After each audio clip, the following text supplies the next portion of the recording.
Hello, and welcome to this very special edition of the Irish Wrestling Podcast. My name is Mark O'Brien, and today I'm joined by somebody incredibly special.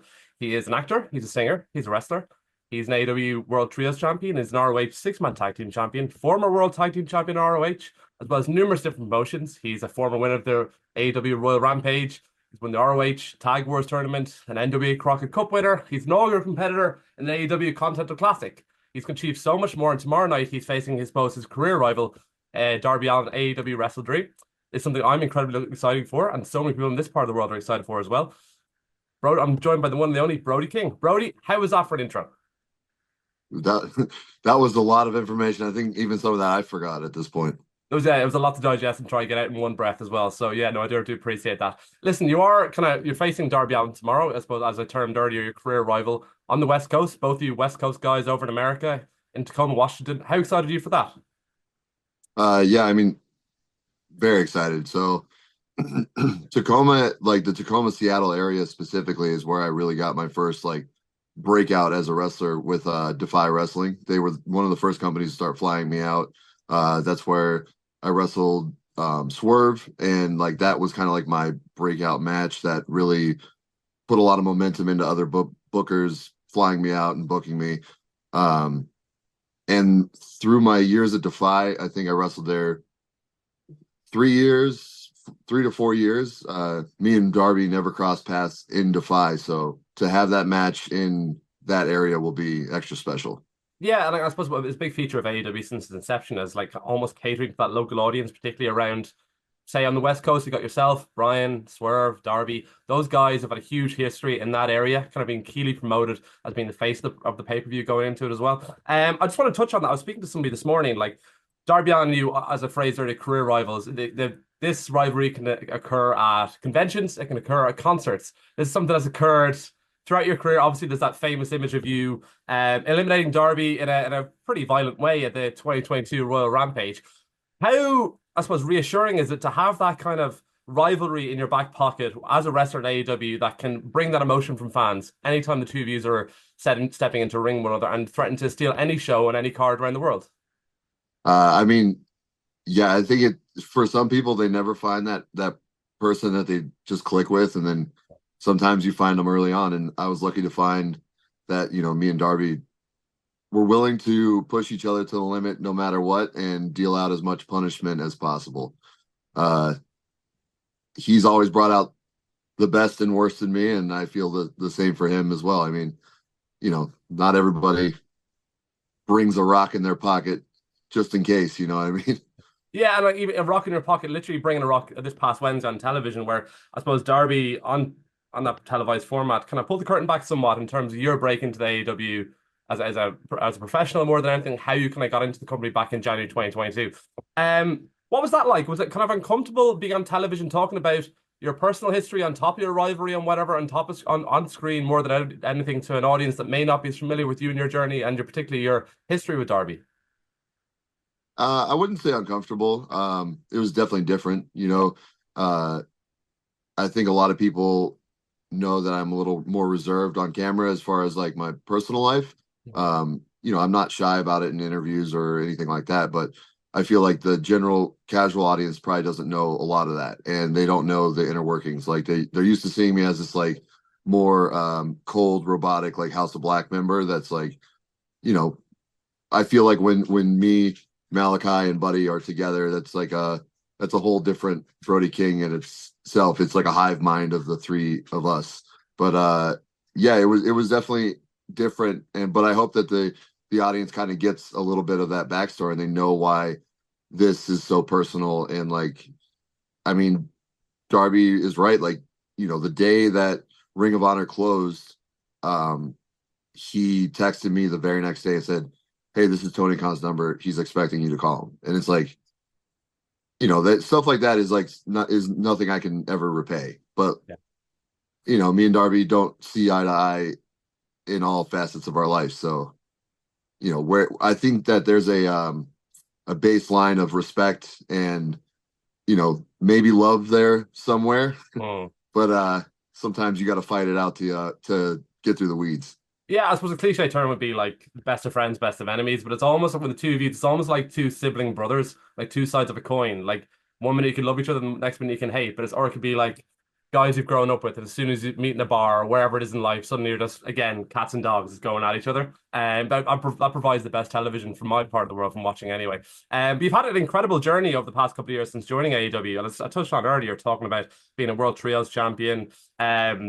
Obviously getting to compete in the Continental Classic. This is another kind of singles format for you. Like you had that kind of breakout moment last year as part of the Continental Classic. You defeated the Ultimate Winner, Eddie Kingston. Then you're defeating former ROH World Champion Claudio Castagnoli. In terms of your future, are you looking to kind of pivot more towards that singles run now off the back of this run with Darby, or what would be your own personal goals going forward? Um, yeah, I mean, I love. It's funny because I've always thought of myself as like a singles wrestler, even though most of my success has been in tag team or trios wrestling. Yeah. But I think that just makes me a well-rounded wrestler in general. I would love to, of course, show the world like I did in the Continental Classic, what that looks like as a singles Brody King. But I mean, as far as the future, I just love wrestling. Like I love the violence, I love the chaos. So whether it be trios, tag, or singles, I'm game for any of it. Yeah, like listen, that love kind of exudes itself and comes across really well on screen. And like not only that, you are one of the most terrifying humans I've ever seen on a television program, be it in a tag, trios, or singles as well. So listen, whatever avenue you're going to, I'm incredibly excited for.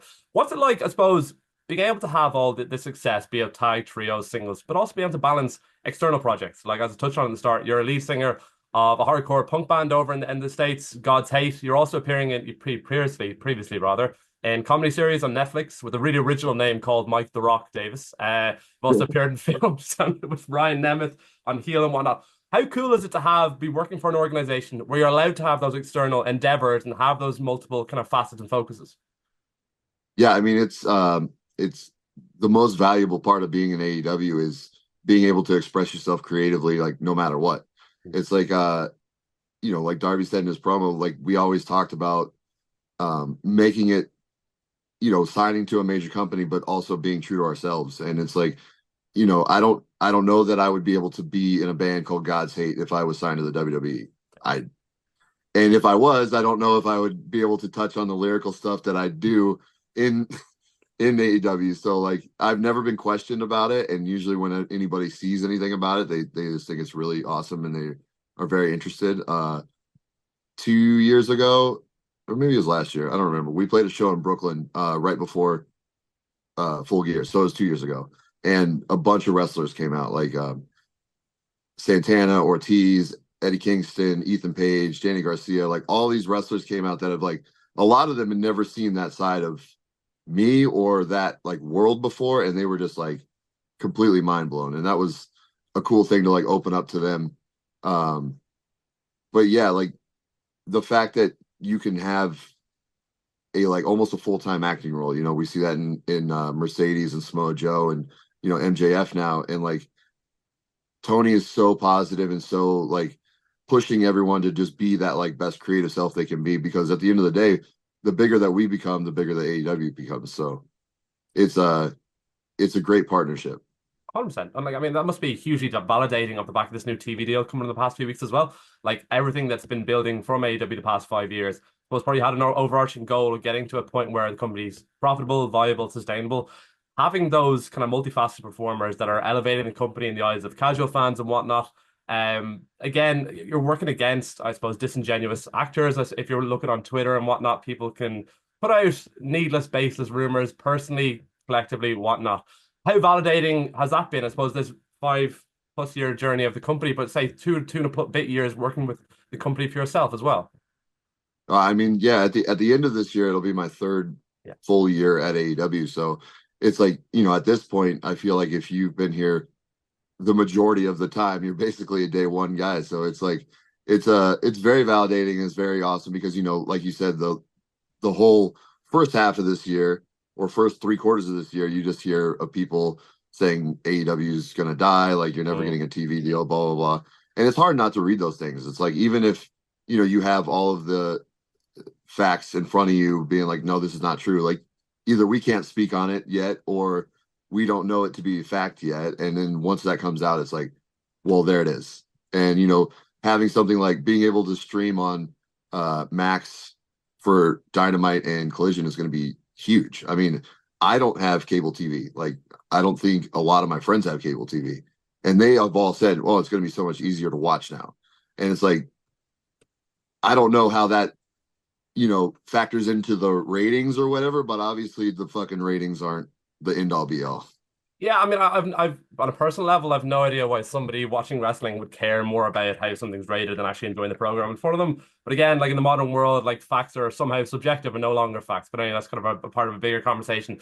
But again, we are heading into WrestleDream tomorrow, where you're part of potentially an incredibly special event on top of what is already going to be a major pay-per-view. Potentially the final stop on, I suppose, in terms the final countdown in Bryan Danielson's career. To be on one of the major featured matches on that card. And again, as we touched on earlier, on the West Coast, in an area where you got your breakout. How cool is that going to be? And being part of same potentially final card as Bryan Danielson. I mean, when Brian said that it was going to be his last year as a full time wrestler, I spoke with him and I said, "Hey, I would love to be somehow part of your final year." So having that match with him in the Continental Classic was like it was huge for me personally. Like as a wrestling fan and as a pro wrestler, like I always wanted to go the route that guys like Punk and Bryan and Samoa Joe and all these guys went. They went to Japan, they went to Ring of Honor, and they cut their teeth in a certain way, and they took certain steps to make them a complete wrestler before they were on national television.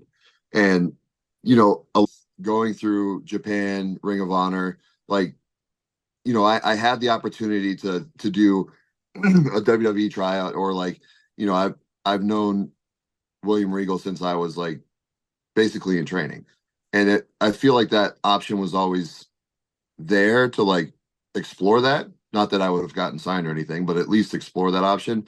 But I wanted to do all these other things first. And one of the pieces of advice that Regal gave me was do everything that you want in wrestling, and then if you at the end of the day, if you want to come here, then we'll talk about that.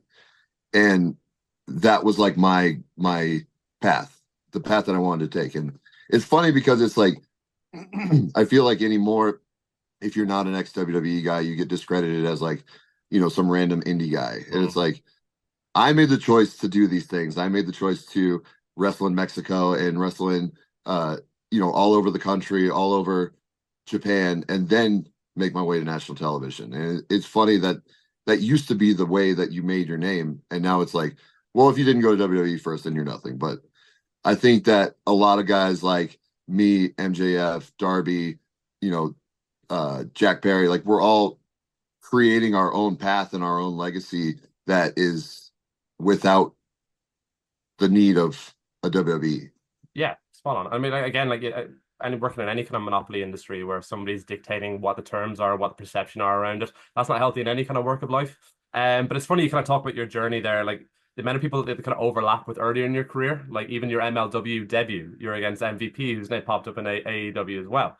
So like again, leading up to this point now in AEW, we've got so many people who've done so much in one industry, building up to this incredible pay-per-view tomorrow, again being capped off by Bryan Danielson and the final countdown, and you potentially with a show-stealing match again with Darby Allin, that career rival, cats and dogs, brother and brother type rivalry as well. Like I'm hugely excited for it. I know a huge amount of people in this part of the world, here in Ireland and the United Kingdom, are doing watch parties, staying up all night, and this pay-per-view is available on Twitter TV. It's available on ppv.com for viewers worldwide. And those of us watching in America, tickets are still available, awtix.com. Brody, I want to thank you so much for your time today, and I'm wishing you the very, very best luck tomorrow.